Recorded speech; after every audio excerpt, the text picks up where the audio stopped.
you can make one sales call, you can do one thing, but when you start partnering with people, right, it's not one to one now, it's now one of many, right? And that's how you can go from one to like 100 or one to 1,000 or whatever it is, if you create that right partnership, right? And you find people that need your services and your people need their services. It can be an amazing growth opportunity. That's how you can, double, triple revenue in a short period of time, right? Because you're not just doing one-offs. Now you're like, hey, you got this, I got this, let's go together and grow and scale. And that's the fastest way to scale. I've seen people do it.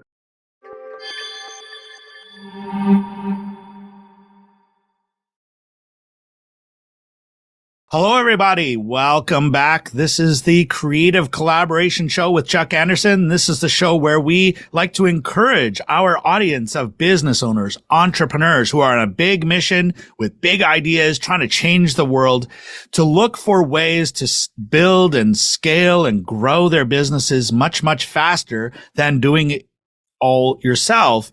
And we believe the best way to do that is to find others to collaborate. So what I pride myself in is inviting amazing guests to the show who are not only embracing collaboration and partnerships and team and resources in their business, but they are just great people to collaborate with as well. And today is no exception.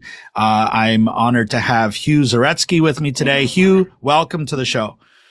Thank you, Chuck. Appreciate you having me on here, and it's an honor to be here with you. Awesome. And, we were talking about this before. I mean, you and I are very similar in our styles. We're both investors. We're both entrepreneurs. We're both authors. We're both speakers. There's a lot of things that we're doing parallel in our worlds, but everybody's story is different. Everybody's origin story is different. Although, with the IT background and stuff, which I'll have you share, not too different because that's where I came from also. So, brothers from other mothers and all of that. So, yeah. Hugh, welcome. So I think Hugh, go ahead and, tell everybody who you are and, what's your entrepreneurial story?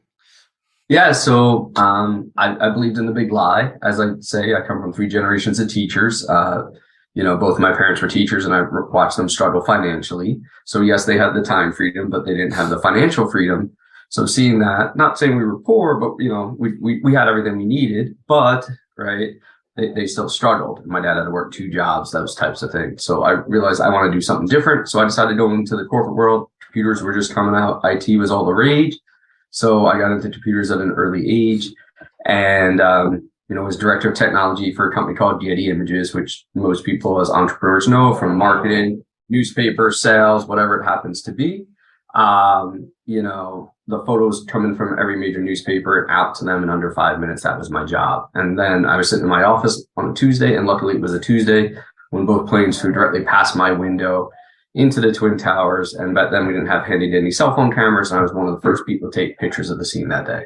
I went out to every major newspaper. And that's the day that changed my life and changed the way I looked at the world. I realized the only difference between me and the people in the Twin Towers was my company signed a lease on a smaller building. So I fell backwards into real estate investing, took a course to raise capital. And they were like, do you want to train entrepreneurs and investors? And I said, I didn't know you can get paid to do that and you can make money that way. So that's how I started. And it's been 17 years since then.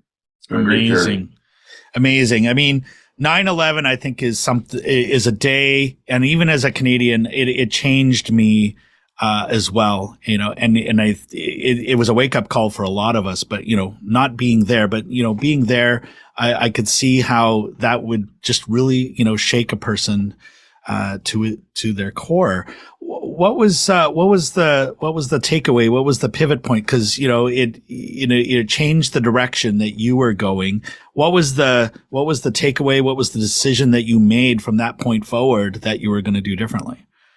Yeah, and I did lots of stupid things that day for a job that nobody should ever do. And for all of our military members, first responders, people that kept us safe during COVID, we want to say thank you guys very much, because you guys have seen things way worse than I did. But when I was sitting there and I had to go back down to the scene, sneak past the National Guard with M16s to get to my job. And if I didn't go, I knew they'd send one of my team members, and I couldn't have that, right? If I got hurt, I could live with it, but not if one of the people that work for me got hurt. And so after sitting there and processing the photos of people having to jump off the top of the building, I was like, they all had hopes and dreams, we'll never get a chance to fulfill them. Do I really want to be stuck behind an IT desk for the rest of my life? Mm-hmm. And that was sort of the pivot. And I was like, all right, let's find something that I really enjoy. And I get to teach adults to think differently, financially, entrepreneurs, and help them. I love the light bulbs going off in their brains and seeing that they can achieve a lot more than they ever thought. Yeah, that is something I get a big kick out of as well. It's so cool to work with people when they have that light bulb moment, and you can see that moment of clarity. It's like their eyes change, their face changes, their whole energy, demeanor changes. It's a real kick. It's easy to get addicted to. So, well, let's talk a little bit more about that. So who would you say is the typical type of client or person who's coming into your world that you're working with? What are they coming to you with? What are they trying to do, et cetera? Yeah, I think for us, well, the biggest thing is building not only your entrepreneur business, but having real estate as that support. That's how I believe in it. Because if our business crashes, we still have cash flow from our real estate. If real estate tends to crash, we still supported by our business. And most entrepreneurs only go into it with like they don't have a safety net. They don't have that backup plan. So we get those people that are successful entrepreneurs, and now they're like, all right, I don't want to be working, the 80-hour weeks. I need that backup in case things happen.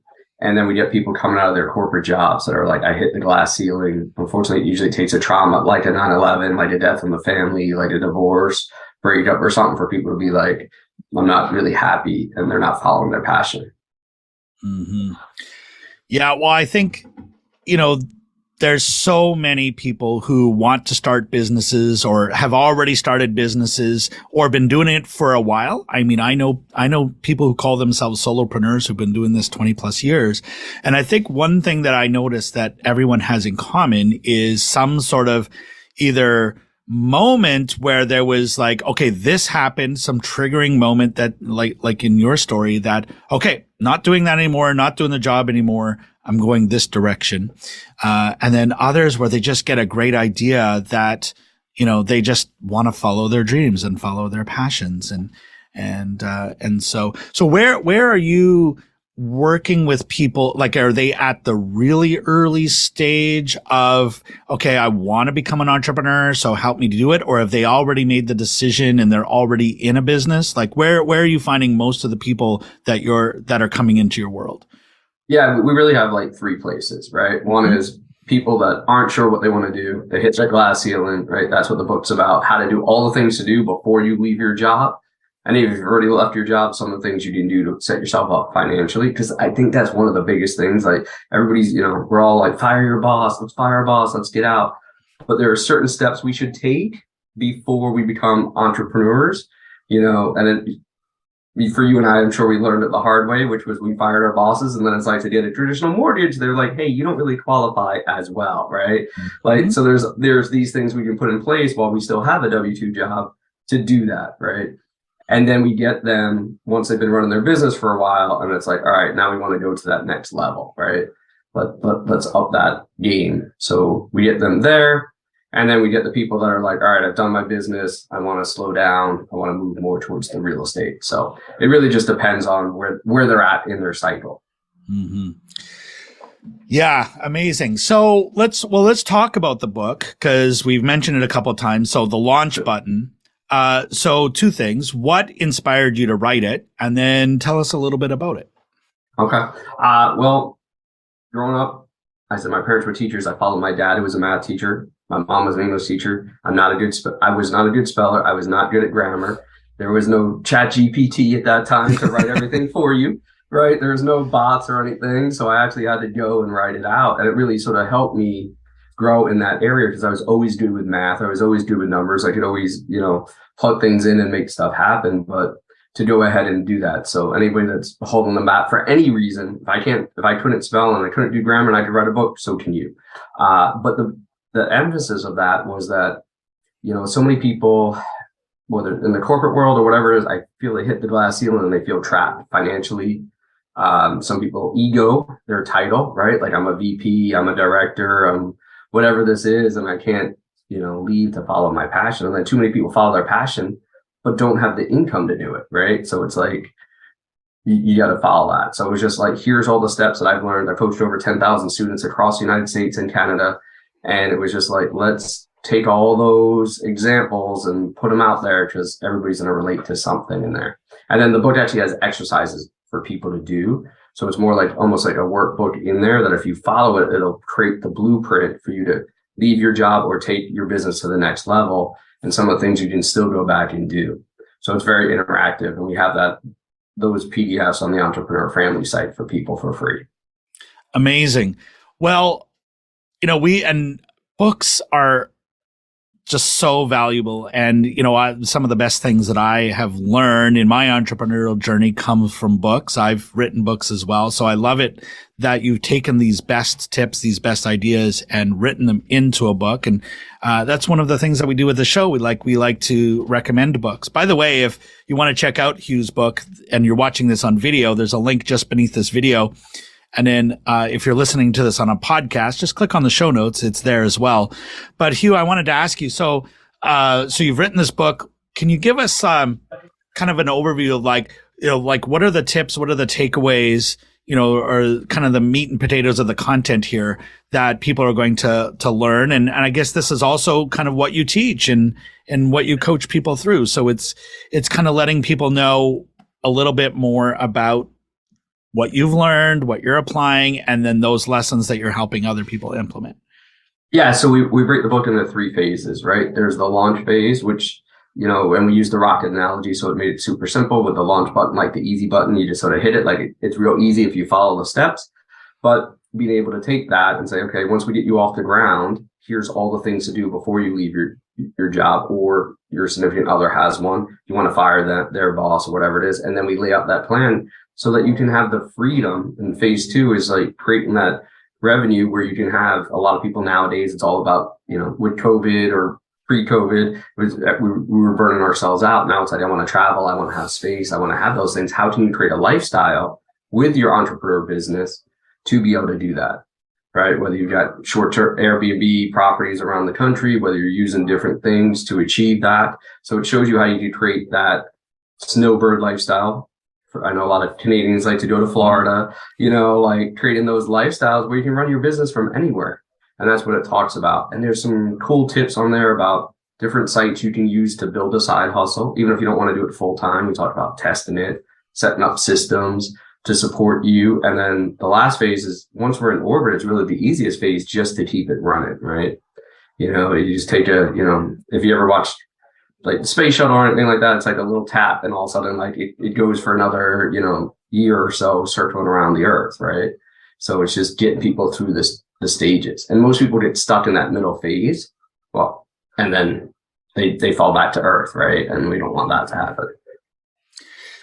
What you just described is something that I see with people on the entrepreneurial journey so often. In fact, it happened to me early on where, you get to start the business. You're so excited. You're so enthusiastic. You're making some progress. And then there's this moment where it seems to snap you back into a place where not necessarily a starting line, but sometimes that happens where it's like you're making this progress and then something happens and then it moves you backwards. And is that kind of what you mean? Like when you're talking about that moment? Yeah. I mean, like just whether we burn ourselves like entrepreneurs, I would think what Lord Grenier said it, like we trade 40 hours to work 80, but you can only do that for so long. And then like you burn out, right? Like you don't recharge, so you start falling backwards, right? So now you got to get that. And as entrepreneurs can be pretty lonely. Because you try and I know that Chuck, that's why you have your group that you created that I'm a part of as well, right? Like it can be lonely out there because you try and talk to people. I mean, when I fired my boss, my dad called me every name in the book, right? Like, cause he's all about teacher, secure income, health benefits, all those things. And he's like, you're throwing that all away to go try something, right? Like that's just crazy in his world. And for a lot of people, you're crazy as entrepreneurs among your friends. Right. So it's like you got to find a new group, a new tribe. That's why we created that, we call it the E family, entrepreneur family. It's family we use the ohana from Hawaii, which is aunties and uncles are people we respect. They're not necessarily true family members, but you get to pick and choose your family. So who do you want to sort of guide you through these processes? And being able to do that. So if you have the right support system, you're not going to fall back to earth. But if you don't have that and you're doing it as a solopreneur, as we were saying, people fall back to earth all the time because they don't have it. They need somebody just to kick them in the pants sometimes. Absolutely. Well, and I know we're going to give everybody a link to check that out later, and we'll talk a little bit more about it later in the episode as well. But, what you mentioned here is that community, being around like-minded people. And, I come from a family of farmers. Were we self-employed in a way? Yes. Were we independent in a way? Yes. But in a lot of ways, it's different than the way, we run our business today. We were very much do-it-yourselfers. And we didn't, we were supportive of the others, but there wasn't this,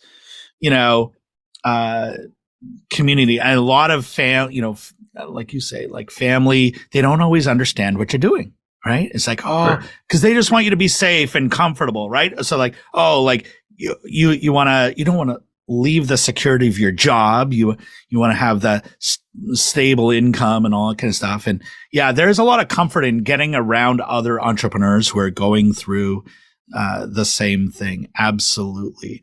And to that point, and you mentioned, just learning from others and stuff. Like, who would you say who are your business, I guess, heroes, and maybe some that you've learned the most from that inspire? Yeah, I mean, I think one of the biggest things that I take away, and I come from an athletic background, playing sports and almost making the Olympics in '92, was simply that we see so many people when they're finished, but we don't see them sweating, right? We only see people when they're successful. And so many people see that and they're like, oh, I can just go do that. And it's like, no, these people have been working on it for years at their craft, right? Like they sacrificed. A lot of people know who Michael Jordan is. It's like when you see, like, they didn't go to the parties, they didn't go to those things, right? They were drilling, they were training, and that's why they became so successful.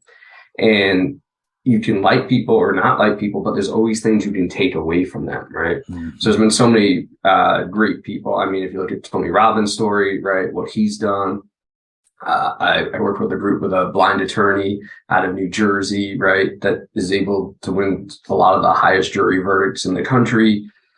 I mean, your guys' group, like, I always pick up inspiration everywhere, even just from the stories of people. But I got started with the Rich Dad Poor Dad. We get started on those books. I actually spoke and worked with Robert Allen for a while there, and just seeing what people can build when you just truly have that one focus on what you want to build, right? And the passion behind an entrepreneur is just amazing. Like the things that they will do to succeed. And, so those were two of the big ones there for that, just being able to see that and sort of step forward.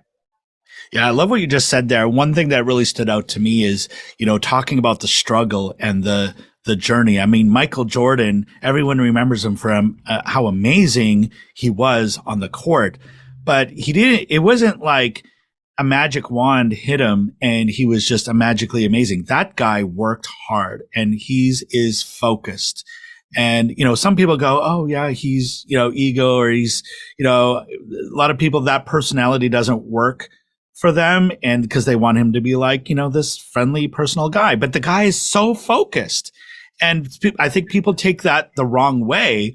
And it sometimes happens to me as well, because I like to be focused on my business. And some people will take that as meaning, oh, he doesn't want to talk to me or whatever. But it's like, hey, look, no, I don't want to go to that party right now. I don't want to do that. I've got this other big thing. I've got these other people counting on me. We're trying to change lives here. We're trying to do something amazing.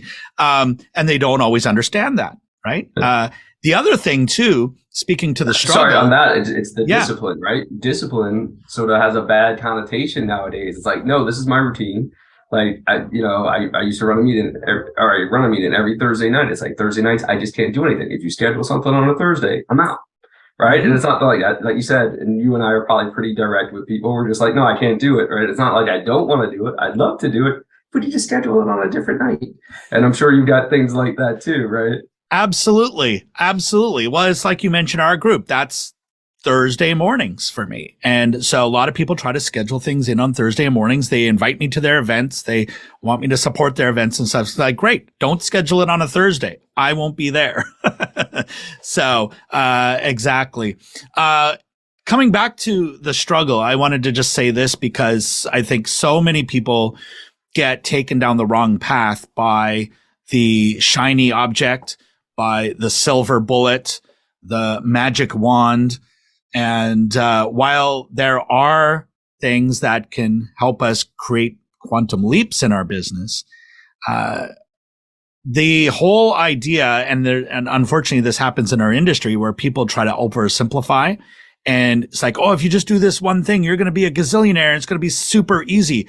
And, almost every entrepreneur I have the conversation with is like, hey, nothing about this is friggin' easy. Like, if you want to choose easy, don't choose entrepreneurship. Go get a job somewhere, right? You get to start at 9, you get to stop at 5 and go on and do your thing. Cause, for me, entrepreneurship is 24/7. What's your experience with that? No, it really is. Like I think everybody thinks it's easy, right? That's what I see people think. Like, oh yeah, you're not. Oh yeah, it's easy, right? And it's like, no, like you don't punch a clock. It's like I just did an event. I flew down on Friday, came back on Sunday, right? I spoke all day Saturday. Everybody's like, oh, how's Florida? I was like, I was outside for 30 minutes. Like I saw the sun, right? Like granted it was 85 down there, but I was working the whole time, right? Like, and everybody just thinks you're by the pool, right, for the weekend. And I was like, no, we're doing this. But the long-term benefit can be huge, right? If you stay the course and you do the things, but it's an entrepreneur roller coaster. You're on top of the world and then you're down here and then you're on top of the world until it starts to smooth out. And I think that's where a lot of people that want to become entrepreneurs get knocked out, right? It's that struggle and they don't, until it smooths out, until you get used to, Chuck's going to be on Fox News or CNN or MSNBC. And then, oh, no, they canceled your episode. They moved you for like another year, right? Like, I even think that there's a part of being an entrepreneur that craves the chaos, right? And so like when things are going smoothly, our brains start to go to, well, what's next? What else can I do? And next thing you know, you're buying Twitter, right? So it doesn't matter what level you get to. There's always another level. There's always a new project. There's always a new thing.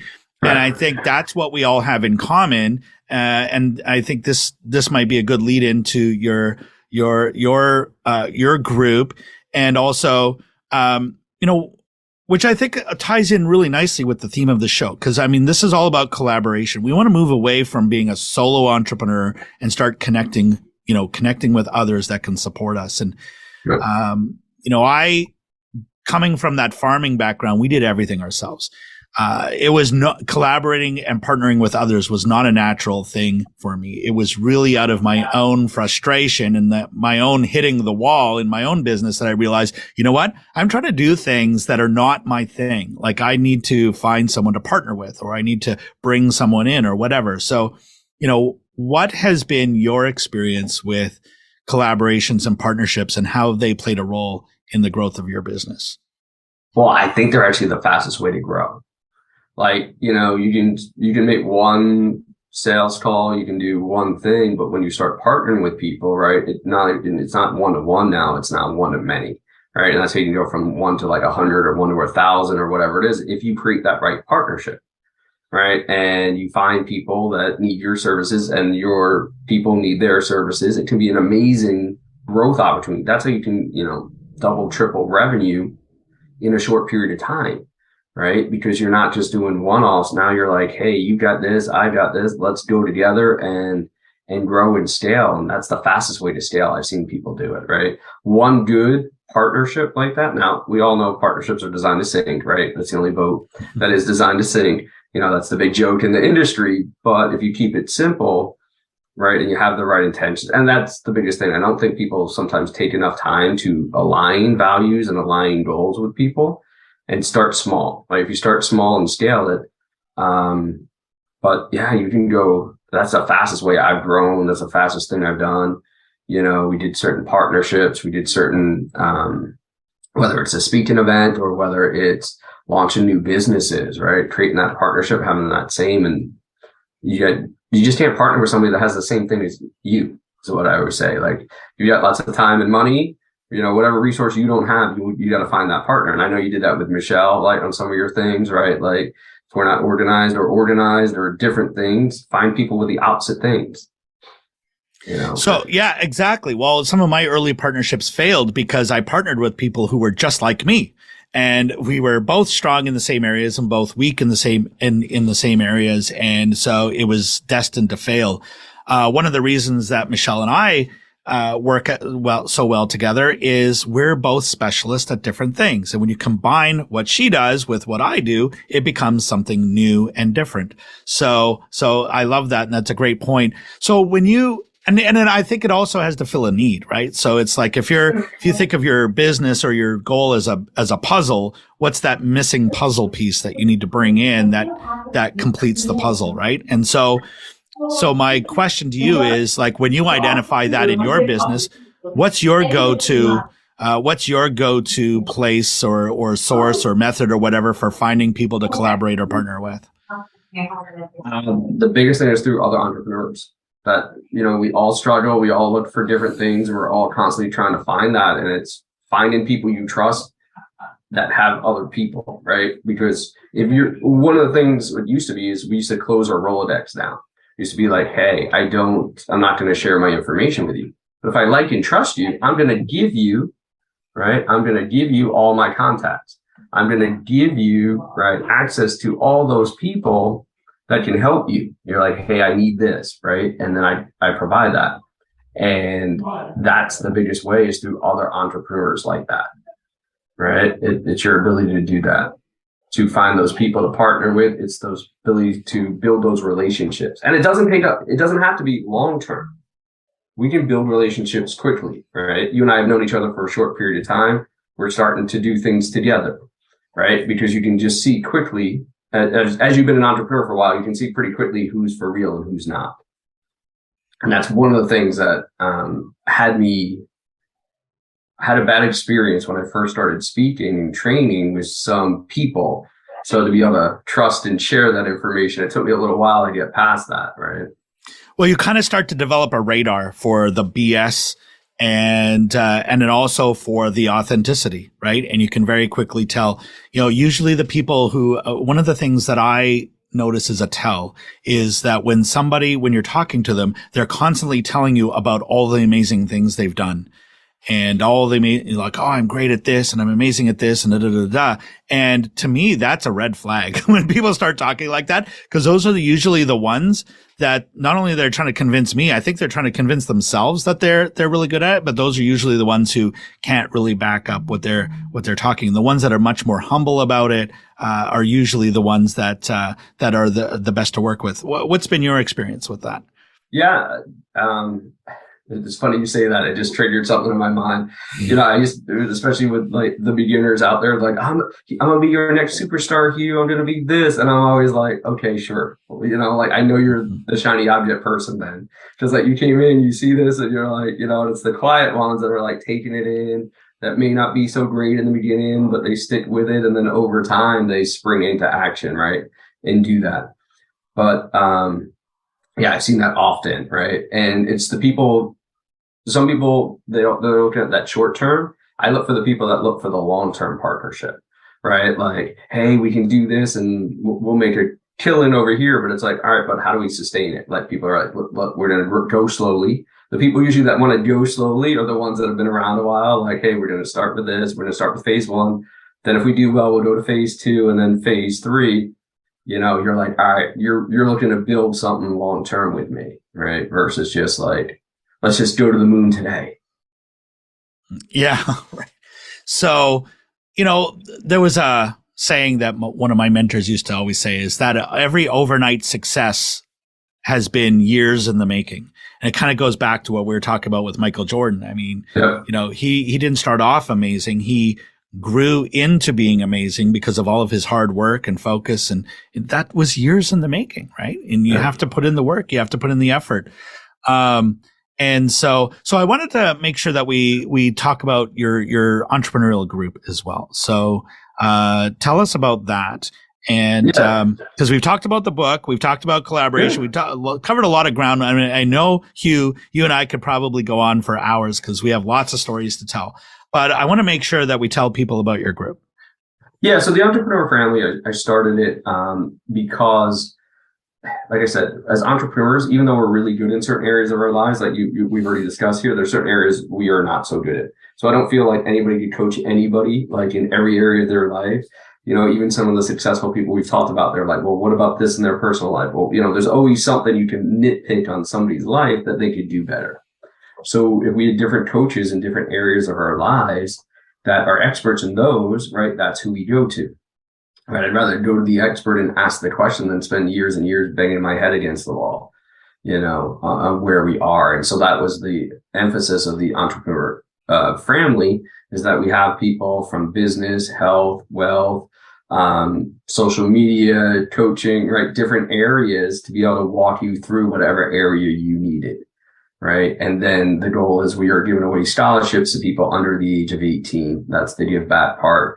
We want to make sure that we reach out to those young entrepreneurs, be able to give them, they get a free membership for everyone that has a membership as well. We give one away to support them because they don't get that support in school or they don't get that support at home, right? Same type of thing. And if we start guide them, then we're going to have a bigger impact. And it's just that ripple impact, right? We can affect, as you said, collaboration with others can grow us huge, in different areas really quickly. Yeah, and getting around other people who are just like us, right? And support it. And this is why I like, with the group that we're in, and we also run a weekly networking group. We meet so many amazing people that we get to learn from. Yeah, we're sharing and teaching in some respects, but we're also learning in a big way. And none of us has all the answers, but I do believe that some of us has the answers that the others are looking for. And if we could just connect more and learn what each other does and look for opportunities like, well, you do this and I do that. And if we bring that together, what new thing could we create? I mean, who knows what can be created from that? So I love that. And by the way, if you want to check this out, just for those who are listening, if you're watching this on video, there's a link just beneath this video. Go check it out. And so what's it called again, Hugh? The Entrepreneur Family, or efamily.com. All right. And so click the link right beneath the video. Go check that out. And then if you're listening to this on a podcast, just go ahead and click into the show notes. You'll find all the links there as well. And so, we've got your book there, the launch button. We've got your entrepreneurial family. That is there as well. And then, Hugh, if people have questions or they want to connect with you in some way, where's the best way to connect with you online? Yeah, you can just go to the website, Zaretsky.com, or on any of the social media. Luckily, my name sounds like Gretzky for all you Canadians out there. So it's just with a Z, and you can hit it up on there. But one thing for you, and I know your group's about collaboration, Chuck, and you're doing this, and it's always finding that way to do intentional collaboration with people, right? If we set that intention of who we want to meet, one of the biggest mistakes I see in network meetings is people go there and just try and meet everybody. But all you need is 1, 2, or 3 connections when you go to a networking event or a Zoom meeting now, as we're doing them, to find that right person that you're looking for. That's going to explode your business because they got, like you said, the opposite of what you have. And if we're always looking for that up level of that, that's how I found you. Through another connection, they were like, hey, go check this out. So I did, right? Because I wanted to learn how to do better podcasts and things like that. So I came to you and Michelle, right, through a referral. I was like, who do you know that's great at that? They're like, go talk to this person, right? So as we up level our networks and we up level our whatever it is we want to up level, we're just looking at that. And we just started doing some really cool intentional networking events of like high net worth individuals, exclusive, those types of things. And you guys can create that as well. Amazing. Well, like I said, all of Hugh's links are are there. We've got the book, we've got the eFamily, we've got Hugh, your contact information is and all your links are there as well. Just check that out beneath the video. On podcast, check that out in the show notes. Everything is there. I highly recommend that you do this. And, with our audience, again, why do we do this? We want to inspire you to stop doing everything yourself. And if you're struggling with something, find someone to collaborate with. And if anything that Hugh has said here today resonates with you, here is a great man to connect with and to collaborate with. And he just might be able to lead you to the missing piece of the puzzle that you are looking for.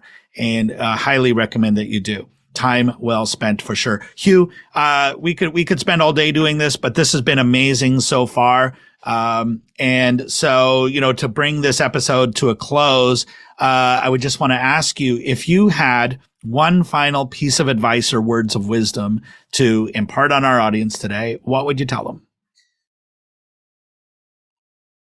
I think the biggest thing that I've learned in the last year, right, 17 years of doing this, we all go through phases, but in the last year is really like defining the next person that you want. They may be out of your league right now, but taking the actions. And I always tell my team, if something's 70 to 80% of what you want, say yes to it. You're never going to get 100% of what you're asking for, but if it's 70, 80%, say yes to that opportunity. That's how I ended up leaving my corporate job. That's how I ended up here. It was like, yep, I'm 70, 80%. We say yes, and then it takes off from there.